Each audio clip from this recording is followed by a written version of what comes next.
you are a holder of non-Filipino passport or non-Filipino passport, so or you have a dual citizenship, the question is if you will be still able to get a driver license in the Philippines. So my answer in this question is I don't care their opinion on the way we should be. None of them ever really. hello everybody, welcome back again to my channel. How are you guys doing today? I hope you are amazing. And for me, I'm fine here. I'm sitting down here in my couch. I just arrived from my schooling. So I'm picking up now a B2 course, a B2 language of Deutsch Niveau or German Niveau. So what I'm going to share with you guys in this video is in the Philippines, paano ba kumuha ng license? How did we get a license for driving? So if you're shine in the Philippines or driving permit in the Philippines. So first, you need to visit a nearby driving school in order for you to have a theoretical and practical lesson. So normally in Philippines, you can go any driving schools that is nearby to your place and visit them. And I am very sure that some of the driving schools in the Philippines are offering lower price for the new individuals who are willing to take a student permit. So first, what did I do was I was visiting visit kayo ng school, tapos mag-enroll kayo doon. Normally guys, nagko-cost lang yan ng tag 7,000 and it takes you like 10 to 15 hours of driving or practicing, but in theory it takes you 8 hours. So I did theory 1 day or 2 days, it's like 8 hours, and then for driving lessons I need to take like 4 hours driving manual or this automatic driving. So if you have done this too, then the schools or the driving schools will then give you a certification that you are able to take you're able now to enroll a driving student permit. So once you have all these papers from your driving schools, you can bring it to your nearest LTO. So what are those requirements in LTO? So of course, natural lang talaga yung meron kang you have your ID, you have your passport, you have your birth certificate, you have your documents from your driving schools. Yes, and then also don't forget to bring your NSO birth certificate, valid ID, marriage contract if you are married, or if you're single, your NSO certificate is the most important. Valid ID, so yun yung mga kailangan. And then go to the nearest LTO and then apply for student permit, and you just have to pay like 250. And of course, don't forget to make this anong tawag doon? Medical. It costed like, medical is, papamedical ka pa, and it costs like 400 to 500 pesos.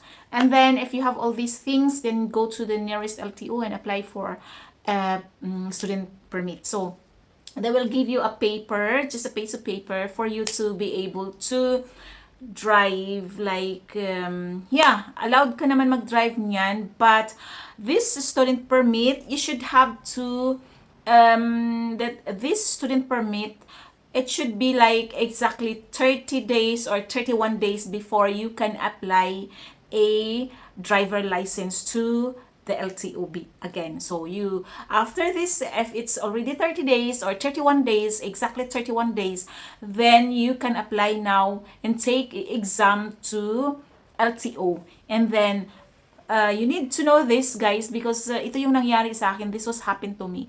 That's why until now I did not have my driving permit or driving license, because I did all the process, I did all these things what I have mentioned, but unfortunately my this driving or student permit was not exactly 30 days. So, we need to go back again to Germany. So, nung nagpunta ako sa LTO, when I was in the LTO, they said to me, "Oh, madam, sorry, your student permit is not yet valid to apply for the driver license because it's not yet 30 days or 31 days. So, it must be 31 days of age before you apply or you get an exam for a driver license in the LTO.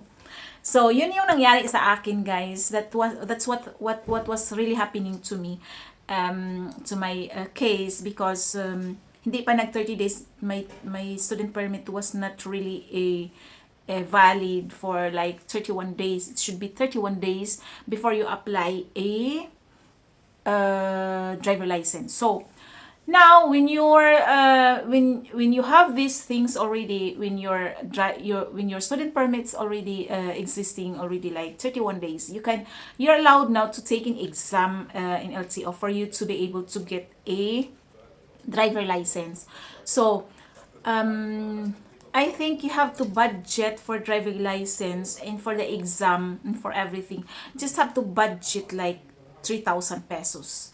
Yeah, or yeah, it's 3,000 to 4,000 pesos. You just have to budget for this. When you are not using a fixer, when you're not using a fixer, you just have to budget like 2,000 up to 3,000 pesos. So this is the money that you need to